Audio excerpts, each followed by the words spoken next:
Welcome to another edition of Booty and Baribeau. I'm Rachel Baribeau. He's Josh Booty. And as you can see, we are joined by former Georgia great David Greene, former SEC quarterback. And I said this the other day on the podcast. I think I'm the luckiest gal in the world. I have two former SEC quarterbacks, LSU and Georgia, to talk about the weekend that was and the weekend that's to come. David, welcome to Booty and Baribeau. How are you? Yeah, it's good. It's good to see you both, Rach. And Booty, it's been a while too, man. I don't get to see you that much. You're on the West Coast. Good to be with you guys. Man, thanks for coming on the show. We're excited to have you, brother, and talk football. Absolutely. Now, guys, before we move forward, we got to talk about what happened on Saturday. And I've read some of the post-game, press conference, quotes. I've heard about what Richt was asked on, his post-game show. Most people apparently, supported him and understood, but there was a heart surgeon, I think, that called in and called it a debacle and said, listen, I've had debacles on my job, and I think Mark Richt said, well, I don't really know what that means. Did you lose somebody on your table? But basically, he's feeling the heat a little bit, but he said that he understood the frustration of the fans because it was such a big game. And there's been pieces since then that have come out, fire Mark Richt, don't fire Mark Richt, look what happened to Tennessee and programs like that in Texas. What are you hearing, because you're close to the program, David, about the aftermath of the Georgia game? Yeah, well, it is tough. I mean, the expectations are so high here at Georgia. And, last year was the same way. Anytime Georgia loses, the fire Mark Richt folk, they always come out. It's almost like they're looking to say, I told you so. And it's challenging. I mean, anytime you're at a program where you're winning your 8, 9, 10 games every single year, you're always wanting to move forward, to looking for that next step. And as we all know, it's not easy to go from winning 9 games to winning 11. That's a big hump to get over. And plus the West is a lot better than what it used to be. When we won the SEC championships back in 02 and 05, the Alabama wasn't quite as dominant at the time. It was more LSU, but it wasn't quite the dynasties that they've been able to build. So the Georgia fans are certainly, they won a national championship. They expect to be in the SEC championship and play for it and win. And we get a lot of good recruits, and they're frustrated. And Coach Rick realizes that. And everybody's talking about winning the big game. And that's one of the things that's been plaguing him is, I think if they would have came out, it would have been a tight ball game. Even if they lost with a field goal, it wouldn't have been as bad. But the manner in which Georgia lost was certainly a killer. But as we talked about earlier before the show, once I knew it was going to pour down rain, I mean, that really worked in Alabama's favor. Heck yeah. A lot was made of Nick Chubb and the Heisman race and everything that's going on with the quarterback play there at Georgia. Lambert had such a good start to the season, and then the Alabama game seemed to unravel early on Georgia, and I thought that some of the play calling wasn't the best I've seen up to date from the staff there at Georgia. And I was wondering, from your perspective, what would be some of the things that you would have done as a coach early in that game to get Lambert some easy throws, or to get them moving offensively so that they just weren't going to bury themselves in a hole? Yeah, Booty, I think if you go back and you look in the past, the teams that have given Alabama the most trouble, it's the guys like Johnny Manziel. It's the quarterbacks at Ole Miss, the Bo Wallaces, the Kellys. The guy structure fits right into Alabama's wheelhouse. If you want to have success against Bama, you need madness and just mayhem. Guys and quarterbacks that are willing to do the whirly birds like Kelly did a few weeks back and just sling it across the field. That's what gives Bama trouble. If you line up and just hand the ball off tackle, you're asking for trouble, because that fits right into what they do well. If I was coach, I probably would have found different ways to use Sony Michel, get Sony Michel and Nick Chubb on the field at the same time. If we like to run the ball with Nick Chubb right at the middle, that's fine, but fake the ghost reverse with Sony Michel or Isaiah McKenzie. I know Isaiah got hurt during the game.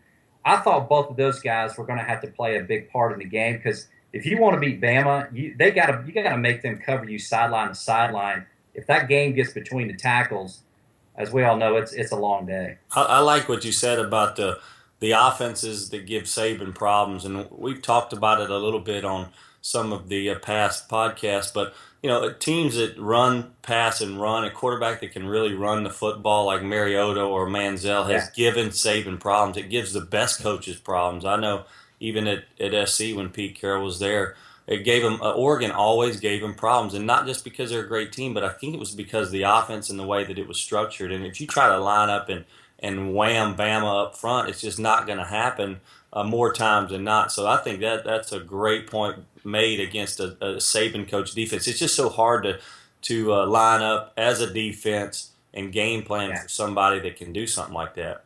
Well, and I faced this, Booty, back when we played you guys at LSU in the SEC championship game back in '03. Saban's whole philosophy, he mentioned it at halftime, if we could stop the run on first and second down, get Georgia into a predictable third and long, that is not where you want to be as a quarterback. And I remember facing that. He would disguise blitzes, bring them from everywhere. And there was times where he knew where we were hot on third and long, so he would blitz, making us throw hot, and they would tackle us for a 4 or 5 yard gain, and then we're punting. And so, you got to keep him off balance. I think tempo is another thing. You look at the offenses that are giving them trouble, folks that are running at fast tempo so they can't sit there and mess with you at the line of scrimmage because he's the best. He was one of the first ones I saw that when you would check out of something as an offense, he would check as well. If you saw an all-out blitz coming, I'm going, okay, I'm going to check to a fade route because I got press man coverage. And then he would check out the cover two, and you're going, ooh, what do I do now? This isn't quite so good. You got to make decisions on the fly versus that defense, brother. There's no doubt about it. We were talking about quarterbacks. The three of us have discussed quarterbacks, and I have you both here with me, Josh with me every week, and you right now, David. I'm curious about Grayson Lambert. He was riding high, right? He's not getting the job done. But I don't think it was all about him. I think it was protection issues. It was guys not being able to get open, not running crisp routes, the rain, whatever you want to call it. But the decision to put in Bryce Ramsey, I just wonder now, I've read now and heard that Grayson Lambert's a quarterback moving forward. Right. But I'm curious about your thoughts on that decision. I know the most athletic one there is a holder in Fatone Bauta.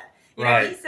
He's the guy you guys are talking about that might have been the best, most effective to face a Bama-like team, but apparently he wasn't ready because he was holding. But I'm just curious about that decision to pull Grayson Lambert and what it does to a quarterback psychologically. And hey, by the way, you're our quarterback again.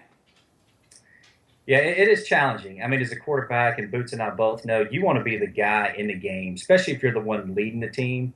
You want to be the guy out there regardless how good things are, how bad things are. I think Coach Richt looked at the situation. They needed a spark, and so he felt like Bryce was good enough at the time to come in there. As a starting quarterback, it concerns you a little bit because you have that mindset of going, okay, I'm the number one, he's the number two. But when he makes a decision like that, you go, well, maybe it's more like 1A and 1B instead of 1 and 2. But at the same time, you got to go out there and play. And I was. Most of my time at Georgia, I split some time with DJ Shockley. He was a great quarterback. And I think the thing that really helped me, and hopefully those guys are taking the same mindset, if you make it about the team and quit worrying about yourself, you can handle it. But if you're constantly thinking about, okay, what is this going to do to me personally? Okay, if I don't play well, if I don't have a good first quarter, he's going to pull me out. You will drive yourself batty. And so constantly just be thinking about the team, big picture. What can I do to make us better? But as far as Grayson's play, look, that was not ideal conditions. I don't envy what he had to go through one bit. Raining 3 to 5 inches during a game, I couldn't throw a wet ball, and I hated throwing in conditions like that. And I never had to play in a game like that. But watching on TV, and I just saw the TV copy, it didn't really look like anybody was open. I saw him miss a few throws, but it wasn't like anybody could expect him to go out there and throw for 300 yards in a game like that. But I was a little shocked at how well Alabama's cornerbacks and safeties held our receivers down. Yeah, you were talking a little bit about the team, and the sign of a mature team at this point now is Georgia has to go back a little bit to the drawing board because they they've got to figure out ways to manufacture offense against good defensive teams. But how did they progress to the point where they can get themselves back into a situation to play for an SEC championship? They've got some big games coming around. They can play themselves right back into the mix and maybe get a shot at Bama again in the ATL at the end of the season in the SEC title game. So, what do you think they've got to do to really progress? I think the quarterback situation is one that you look at the closest. Yeah, and Booty, I think the main thing is they got to learn to be a little bit more flexible offensively. You look at Georgia's running game, it's working very well against 80% of the teams they play, probably 90%. But when you face a team like Alabama and that plays into their strengths, okay, we got to find another plan of attack. It's got to be, all right, plan A's not working. Mm-hmm. Plan B's got to be, okay, let's do some fly sweeps, change it up, something that gives them trouble. As we talked about earlier, if you just watch films on the teams that had success, it's hard to make Grayson Lambert turn into Johnny Manziel or something like that. But incorporating something that's outside the box, something that's a little bit more unpredictable versus just kind of lining up in an I formation going, we're going to try to run it down your throat, even though it may not work. But that's what we're known for. You just got to mix it up, be flexible. Well, Georgia's always been a balanced team. To see them put a few wrinkles in there with a great balanced offense would be pretty fun to watch. Yeah, and I would be curious to see, too, I mean, if they got a chance to play Bama in a championship game, you put them on a turf, indoors. Grayson Lambert can throw the football. Mm-hmm. And I know he did. I mean, I don't think Jacob Coker threw the ball well, but it's not like he had to throw it 30 times in a game. I really remember 2 passes he made. I remember the touchdown pass he threw, and I remember the third down completion he had early in the game. So it wasn't like he had to throw it 30 times for Bama to win. I would love to see them in a dry environment where there's turf, Grayson Lambert throwing a ball. They can probably have much more of a balanced attack than they did in Athens during that downpour. And you look at this game, and as much as it was about, we're talking about Georgia and what happened, you got to give credit to Alabama on the other side. I said to Josh on our podcast earlier this week, this felt like classic Bama, step on your throat Bama, boa constrictor Bama. And I feel like, I covered them 2009 to 2011, but I kind of feel like they had unfinished business, David, from last season in the college football playoff.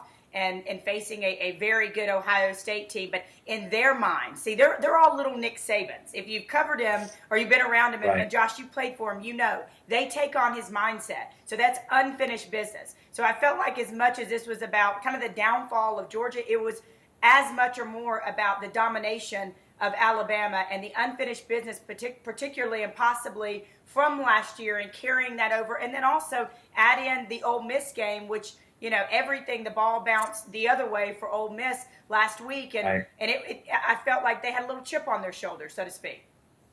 Yeah, no, I think you're right. I mean, there's 2 things I learned from that game Saturday. A, you don't want to play Bama in the rain. It doesn't work out well. And I don't care what team you are. And B, if Jacob Coker plays well, Alabama's going to be really hard to beat. If Alabama doesn't turn the ball over offensively, Jacob Coker plays well, you're going to have a long day. They're going to be extremely tough to beat. And you look at the Ole Miss game, the ball bounced their way. They turned the ball over 5 times, and Ole Miss barely beat them. Mm-hmm. And normally if you turn the ball over 5 times, you can go home at halftime. The game's over. Alabama's going to be tough. They're well coached. He doesn't allow the team to get too high. Probably one of the most well-coached teams out there, and that's why they've been as successful as they have for so long. Tell me this, David. Georgia goes to Tennessee this week. Butch Jones on maybe the proverbial hot seat right now. They've got you guys in Alabama in the next 2 weeks. Good luck, brother. Good luck. Well, I'll tell you this. Butch Jones, I really like him a lot. I think he is the perfect guy for that job. The team has bought in to his philosophy. That's a tough place to play, Booty. I'm telling you, if me and you were the quarterback there, it's challenging. It's not for everybody, and he'll tell you that. Yeah. It's a good football team. They've got to find a way to finish games, what they haven't been able to do yet, which concerns me a little bit. Being a former Georgia guy, I'm hoping we can come up there and have success. They're not getting blown out. They're hanging in there in games. They're not far off. That's a game that scares me to death. It kind of reminds me of of Arkansas last year, where Arkansas, nobody, remember they hadn't beaten anybody in like 17 games. But they were playing everybody really close. Tennessee's one of those teams that they're ready to roll. And I know for Coach Jones, he's frustrated because it's taken him longer than what he's wanted. And same for the fan base. But that program's certainly going in the right direction. Even though in the win-loss column, they're not where they want to be, that program's certainly going in the right direction. You're positive, David. You're positive. But I tell you, there's a large segment of the fan base out there that is not so positive about Coach Butch Jones. This whole brick-by-brick thing, they're taking out bricks as we speak. And I know Gridiron Now, which we do this podcast for, had a report yesterday, and it's being investigated now that during fall camp that Butch Jones allegedly struck one of his players, and that player left the program for a couple of days, came back. So that's kind of happening right now. And the fact that, as you mentioned, not able to finish games. But I bring all this up to say, and it's just what we were talking about with Mark Richt, be careful what you wish for, right? In a time and place, an environment in college football where we are all about winning now, win now at all costs. Be careful what you wish for, because I do agree with you that Butch Jones has done a phenomenal job on the recruiting trail. He does have that team buying in. Now they just need to learn how to finish. Yeah, and I think at this point, Rachel, it's probably more the little things than it is the big things. Now, I watched the Tennessee-Florida game, and I was a little shocked because here's Joshua Dobbs, a guy that can throw the ball so well, and he never really threw the ball in that game. I mean, he ran a good bit, but the philosophy was run right, run left, and I'm going, run right or left, sideline to sideline is not the plan of attack against Florida. That's the fastest team in the conference. And they hung in there. They were close. They just got to find a way to get over the hump. Some of it could be play calling, but I don't think they're as far off as the Tennessee fans think they are. They're a lot better than they were 3 years ago. Let's put it that way. I think everybody knows that. They're close to being where they need to be. You know, this game, it's a game of inches. If you could change a few things, if the execution, I'm sure just by watching film, there's nothing more frustrating when you turn on the film and you see 10 guys doing it right, one guy doing it wrong, and it costs you the big play. So hopefully they can get things turned around, but hopefully not next week. All right, Josh, any final thoughts for David? No, I appreciate you coming on, bud. It's good. It's always good to see you, and we'll talk football down the line. Hopefully Georgia will bounce back from the loss against Bama and play well this week. But always good to see you, brother. Boom, you too, buddy. Good to see you, Rachel. Thank y'all for having me. Absolutely, David. And before you go, tell everybody about this awesome show that you're doing on the SEC Network. I've heard about it, and it's really a neat treat for fans out there to see the football world from your perspective. Yeah, it's fun. I started doing it last year when the SEC Network launched. Got approached about doing the SEC Film Room. So once a week, I go to a different school, sit down with the head coach and normally a player or coordinator, and we just sit and watch film and kind of talk about the game. We'll watch the highlights at first, then we'll break down some tape. And it's a lot of fun because it's more football 101 than football 4000. We're trying to just kind of teach the game because fans can watch the game and go, wow, that was a great play. It worked. But they don't know why it worked. Mm-hmm. And so we'll sit down with quarterbacks or whatnot and say, okay, we got this pass here. The free safety came down, and I saw it, and I saw the soft corner, so I knew this was open. And so a lot of times it gives the fans that insight. The plays that they see on Saturday, they can tune in normally on Wednesday nights or Saturday morning before SEC Nation, and we break down that tape. Well, we sure appreciate you, our old friend, for spending some time with us today. Thanks so much. Yeah, thank you, guys.